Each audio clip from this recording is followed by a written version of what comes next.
그러면은 우리가 조선인민공화국이라는 나라의 현실을 먼저 잘 알아야 돼요. 우리는 지금 우리 사회에서 보면은 너무 이 북조선의 현실에 대해서 모르고 있다. 북조선은 아직까지도 뭐 뿔 달리고 뭐 우리가 하다 그런 교육을 받아왔기 때문에 그렇게 인식을 많이 하고 있다라고 하는 거죠. 이게 이미 북한 정권의 사회 변화는 햇볕 정책으로 인해서 벌써 이미 엄청난 변화를 많이 갖고 와 있어요. 북조선은 여러분들 머릿속에 갖고 있는 북조선 내부 사회에 대해서 지워버리세요. 핸드폰이 600만 대가 보급이 되어 있는 나라예요. 우리 지금 카카오톡으로 이번 매일 단톡방에도 톡하죠. 북조선이 다 이루어지고 있어요, 그거. 근데 아직까지도 우리는 그런 걸 우리 사회에서는 모르고 있다라고 하는, 아직까지 강냉이죽 먹고 이렇게만 지금 인식을 하고 있다라고 하는 거예요. 그렇게 인식해갖고는 우리 통일이 안 됩니다. 아까 얘기했지만 국민이 유식하고 똑똑해야지만 통일이 돼요. 북조선 사회를 바로 알 때 우리가 북조선하고 경제적 관계를 어떻게 만들어갈 거니까 답이 나온다라고 하는 거예요. 아직까지 강냉이죽만 먹고 매일 그런 얘기만 최근에 들어서 우리 이 어떤 그 보수 저 종편 같은 데서 뭐 이만갑인가요? 그런데 그 친구들이 나와서 떠드는 얘기들이요, 틀린 얘기 아니에요. 근데 그 얘기를 언제 얘기해요? 20년 전 얘기예요. 10년, 20년 전에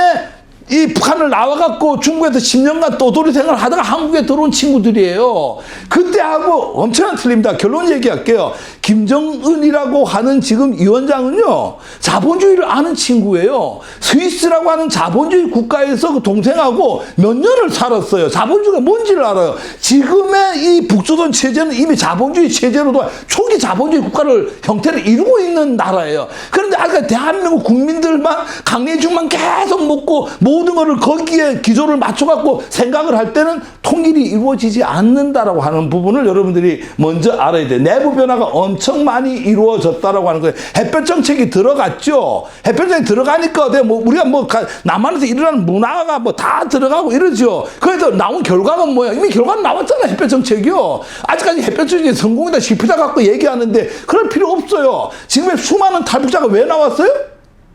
거기서도 남한이 매일 그 도깨비 달리고 이런지 알았어요. 교육을 그렇게 시켰으니까요. 그럼에도 불구하고 그 애들이 탈북자가 엄청 많잖아요. 몇만 명이 되는데 그 몇만 명이 왜 탈북을 합니까? 남한이 우리 햇볕 정책에서 매일 들어가는 걸 봤다라고 하는 거죠. 연습곡도 보고 가수가 이렇게 하는 것도 다 보고 이런 걸 다 보고 남한이 여기보다 살기가 낫구나, 경제적 우위에 있구나, 이거를 알기 때문에 남한으로 오는 겁니다. 그런데 햇볕 정책은 이미 검증이 된 부분이다. 그러면 지금 조금 전에 얘기했듯이 북한은 지금 30대 3명이 세계의 판때기를 흔들고 있어요. 이게 남북한의 판이 아니에요. 이게 다 30대예요. 김여정, 김정은, 또 한 명 더 있죠. 누구죠? 리설주. 이 30대가요? 누구하고 전쟁을 벌려요? 미국은 전 세계하고 한판 붙고 있어요. 그러니까 전 세계가 이 북조선 이 30대 이 3명을 놓고요, 이러지도 못하고 저러지도 못하고 눈치 보고, 때로는 지금 미국 대선 전국인데요, 미국 대선에서 이기느냐 지느냐를 어떤 측면에서 한 축을, 절대 다수는 아니지만 한 축은 누가 지고 있어요? 이 30대 3명이 지고 있는 거예요. 이게 트럼프가 사실 상당히 해괴망측한 분이잖아요. 우리가 어떤 측면에 봤을 때 상식적이지 않잖아요. 그 상식이 않는 어떤 부분이 이 3명한테는 자기 맘대로 못하고 있는 거예요. 이런 건데, 이 3사람은 자기가 주체사상을 지킨다라고 하면서 그 이면에는 뭐가 있어요? 자본주의를 안다라고 하는 거예요. 자본주의 시스템도 알고 제도도 알고 어떻게 이제 뭐가 되는지 아는 거예요. 그래서 마식령 스키장도 만드는 거고, 원산 해변을 우리 광안리 해운대 해변처럼 지금 꾸미고 있고요. 가보면 천지개벽을 할 정도로 많이 변해 있다라고 하는 거죠. 이런 부분들을 우리가 제대로 알아야 된다라고 하는 거죠. 그래서 이미 경제 체제를 다 바꿨죠. 초기 자본주의에 들어갔어요. 공산주의에 여러분들 너무나 잘 아는 게 뭐예요? 협동조합이잖아요. 다 그 협동농장이 공산주의 경제의 이거 아닙니까? 모든 것은 다 공산주의에 여러분 뭐라 대답해요? 공동으로 모여서 작업하고 공동으로 분배해갖고 그게 이루어지는 곳이 뭐예요? 협동농장이에요. 지금 협동조합 있어요, 없어요? 북한에 가면은? 미안하지만 거의 없어요. 찾아볼 수가 없어요. 근데 대한민국 사람들이 아직까지 다 이렇게 인식하고 있다는 거예요. 거기는 지금 가족 분조제 다 대체하고 있어요. 그 길 가는 사람 물어봐봐요. 가족 분조제가 뭐야 이러면은 그런 말 처음 들어봤죠. 다 처음 들어보는 거예요. 그래갖고 통일이 안 된다라고 하는 거예요. 이미 협동농장 체제는, 공산주의 체제는 깨지가 없어요. 왜? 70년간 한번 시험을 해봤죠. 안 된다라고 하는 거 알아요, 그네들도. 그리고 아까 김정은이는 뭐 했어요? 자본주의를 아는 거예요. 협동농장 갖고 안 된다는 거 아는데 지금 벌써 이제 그 위원장 된 지가 한 7, 8년, 10년 가까이 되잖아요. 그러니까 들어와서 이 체제로는 안 된다는 걸 알고 다 깨버리고 뭐예요? 땅 다 나눠주는 거예요, 지금요. 그게 가족 분조제예요. 한 가족들한테 다 나눠주는 거예요. 부동산에 뭘 줘요? 사유권 다 주는 거예요. 토지 공개념을 갖고 소유권은 국가가 갖고 있지만은 사유권 누구한테 주는 거예요? 다 개인한테 주는 거예요. 지금 북조선의 가장 권력이 센 사람이 누구예요? 고리대금업자예요. 그 자본주의잖아요. 최고의 그 이제 북한 말로 돈주라고 해요. 북조선에서 최고의 돈주 1인자가 누구예요? 김정은이에요. 자, 완전 자본주의예요. 돈주가 가장 권력을 많이 갖고 있는 거예요. 이미 그런 사회에 들어있다. 부동산 사용권 가지면은요, 제가 알고 있는 우리 탈북민 있어요. 우리 회원 중에서요. 동생한테, 남동생한테 가끔 전화가 와, 연락이 와요. 누나, 2천만 원만 보내달라. 2천만 원만. 2천만 원만 보내주면은 띠끼고 자기가 500만 원 갖고 장마당 하나 산다 이거야. 그러면 엄마 잘 모시고 간다 이것이. 누나 그 남한에서 행복하게 살아. 엄마는 내가 여기서 잘 모시고 잘 살 수 있어. 근데 돈이 있어야 돼. 어떤 돈? 장마당만 하나 사면 되는 거야. 그러니까 우리 서울 생활하면은 저 독일에 광부 갔는데 야 돈만 보내오면 여기 종로에다가 상가 하나 사면은 내가 부모님 잘 모시고 살 똑같은 얘기예요. 지금 이런 사회가 북조선 사회라고 하는 거예요. 노동의 자유권도 다 보장하고요. 잉여 생산물에 대해서 이미 처분권이 있어요. 이게 지금 그 잉여 잡은 생산물에서 이미 처분권 있는 나라가 뭐예요? 자본주의잖아, 이게. 잉여 생산물에 대해서 남는 거 공동 분배하고, 공동 분배에 먹고 남는 거 뭐 한다고? 팔 수 있는 거야, 시장에서. 지금까지 공산주의는 그게 허용이 안 됐죠. 시장이라고 하는 개념이 없잖아. 국가에서 나눠주는 거지. 국가에 먹을 만큼만 나눠주는 거야. 그런데 지금은 시장이라고 하는 개념이 생겨서 시장은 뭐예요? 수요와 공급이 만나는 점이 시장이에요. 이게 인정이 되고 그게 작동이 되고 있는 사회가 북한이에요. 그럼 여러분 아까 북조선을 뿔 달린 나라로 생각을 하고 있냐 이거죠. 그 부동산 개념이 이미 정착이 되고 임대권이 다 보장이 되고 있어요. 이 사용권이 다 보장이 되는 거고 사유권 불법적으로 매매가 엄청 많습니다. 여기도 권리금이라는 게 또 있어요. 상상 못하겠죠. 그럼 권리금도 있고 권리금이 있어야지 좋은 앞마당 사요. 그럼 그게 공산주의예요? 그게? 공산주의 아니에요. 이제는 이미 실질적으로 우리가 매일 민주주의 자본주의 하는데 우리가 사회주의 속에 살고 있잖아요. 사회주의에 또 우파 사람들은 막 또 뭐라 그래요. 여러분 이 개념을 잘 알아야 돼요. 우리가 지금 의료보험 내고 있잖아. 그죠? 아니, 의료보험 이건희는 되게 많이 낸답니다. 이건희가 병원 가면 주사 한 대 맞는 거는 뭐 100만 원이고 내가 가면은 의료보험 적게 내면 10,000만 원 받습니까? 아니잖아요. 이게 이미 그 사회주의 원리예요. 국민연금 다 사회주의 체제. 우리 사회주의 체제로 살고 있어요. 그래 우리 그냥 자본주의라고 하는 거예요. 왜? 다수의 틀이 그 프레임 속에서 운영되기 때문에 그런 거예요. 여기도 이게 지금 다 이게 자본주의 틀이에요. 그죠? 전체 틀이 공산주의 틀 속에서 돌아간다고 하는 거예요. 또 여러분 오해를 많이 하지 말아야 될 게 하나가 있어요. 그게 뭐냐니까 공산주의니까 북한은 공산당은 싫어요. 북한에 공산당이 있어요, 없어요?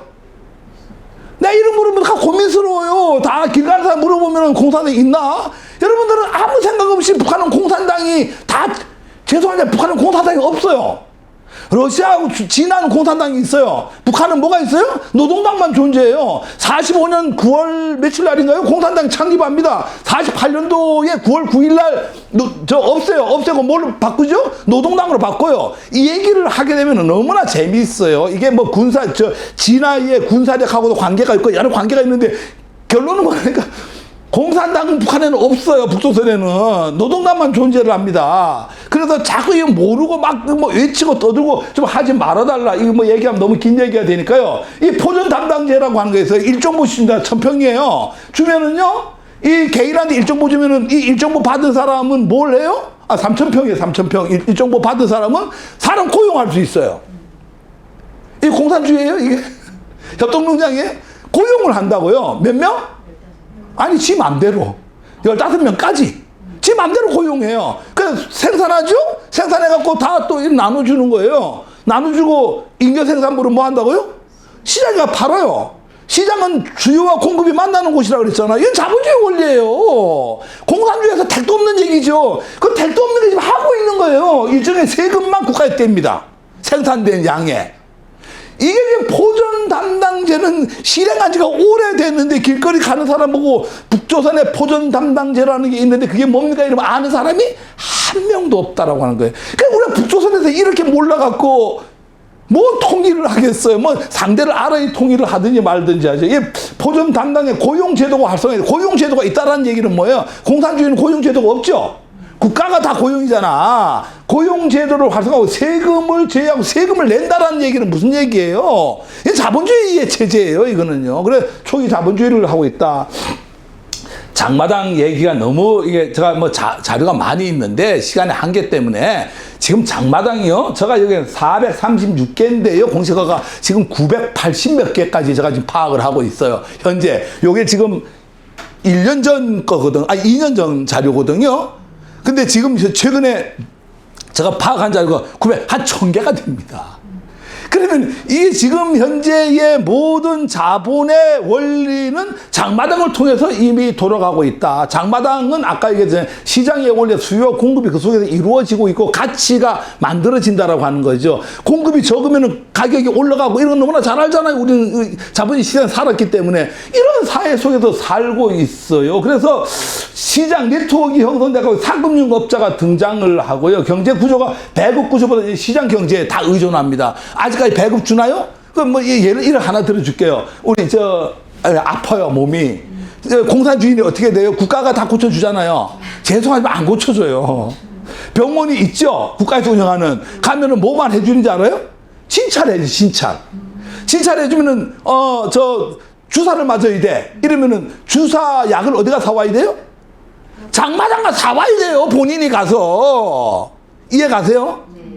이게 지금 북한 사회예요. 내 돈 없으면은, 아니, 우리가 아는 공산주의는 아예 아프면은 뭐 다 고쳐주고 교육 무단으로 시켜주고 이게 공산주의잖아요. 아프면 진찰을 해줍니다. 진찰을 해주는데 그 진찰하면은 주사약이 필요하다고 하면은 약은 자기가 장마당 가서 사갖고 와서 맞는 거예요. 이래서 이런 어떤 개념을 초기 자본주의가 이미 도입이 돼 있는데 이게 지금 장마당의 이치입니다. 이게 장마당의 이치고요. 하여튼 뭐 엄청 이게 많은데 문제는 이제 옛날 초기 장마당하고 지금의 장마당 틀리다. 지금 장마당은 거의 백화점 수준으로 이루어지고 물량도 많고 면적도 넓고 거기서 팔고 사고 하는 상품의 양도 엄청 많다. 그러니까 얘기를 뭐 길게 하게 되면 이것만 갖고 또 1시간 얘기니까 그냥 넘어갈게요.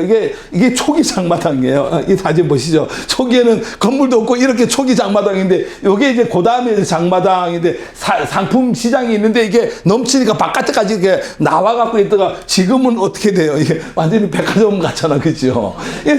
이 장마당이 변해가는 거예요. 지금은 이거보다 훨씬 더 많고 이게 1,000여 개 가까이가 지금 장마당이 이루어지고 있어요. 이런 어떤 북한의 경제 체제를 좀 이해를 해달라. 이 통일비용이 2016년 자료가 있는데 이게 뭐 되게 있는데 요 얘기는 그냥 생략을 할게요. 얘기하다 보면 느끼니까. 제가 얘기하고 싶은 게 통일비용을 되게 과하게 많이 잡았어요. 통일부에서도 2011년도에 55조에서 250조까지로 잡고 2030년에 통일을 한다는 거 보고 이렇게 잡았는데 통일비용 고민 안 해도 된다. 아까도 얘기했지만 우리가 통일비용이라고 하는 건 경제적 통일론을 중심으로 간다라고 하면은 이미 아까 제가 뭐라 그랬어요? $10,000에서 15,000달러까지로 북한의 그 소득을 올려놔야 된다 그랬잖아요. 그럼 올리면 어떻게 된다 그랬죠? 자유왕래가 되잖아요. 왕래가 되면 저절로 통일이 되는 거예요. 통일은 강압적으로 이루려고 하면 통일이 됩니까? 안 됩니다. 예를 들어서 김정은하고 이쪽에 또 뭐 우리 문재인 대통령 만나서 통일합시다 해갖고 사인한다고 통일이 될 것 같아요? 아니, 북소련에는 김정은을 또 그거 하는 뭐가 있어요? 군부가 또 있어요. 군부가 장악을 하고 있다고 하지만 그 체제를 그리워하고 그 체제를 좋아하고 그 체제 속에서 행복을 누리는 자들은 통일을 원하지 않겠죠. 원하지 않는 거예요. 지금 우리 젊은이들이 통일을 싫어요 하는 게 뭐예요? 아우 하면 우리 세금 통일 비용을 다 뺏겨요. 똑같은 얘기가 되는 거예요. 그래서 이게 통일이라고 하는 개념은 어느 날 우연히 오고 하지만은 준비됐을 때 통일이 이루어진다. 그래서 가급적이면은 이 통일 비용 관계는 우리가 경제적 통일을 위해서 북한 정계 전체를 붐업시켜 갖고 대동강의 기적을 이루어야 된다. 대동강의 기적 얼마나 멋있는 말이에요. 한강의 기적만 있는 게 아니라 대동강의 기적도 있다. 그 대동강의 기적이 이루어질 때 자유왕래가 되고 자유왕래를 통해서 어떤 실질적 통일이 이루어진다. 이렇게 보면 될 것 같고요. 대동강의 기적의 모델이 아까 저 한강의 기적이었죠. 우리도 한국 경제가 팝업된 게 독일 광부 간호사, 월남 참전, 중동건설 이게 한강의 기적을 이루었는데 이거를 한번 이 한로공생이라고 하는 걸 통해서 북한 경제를 한번 살려보자. 자, 이 마지막 제 주제로 이제 넘어가게 됩니다.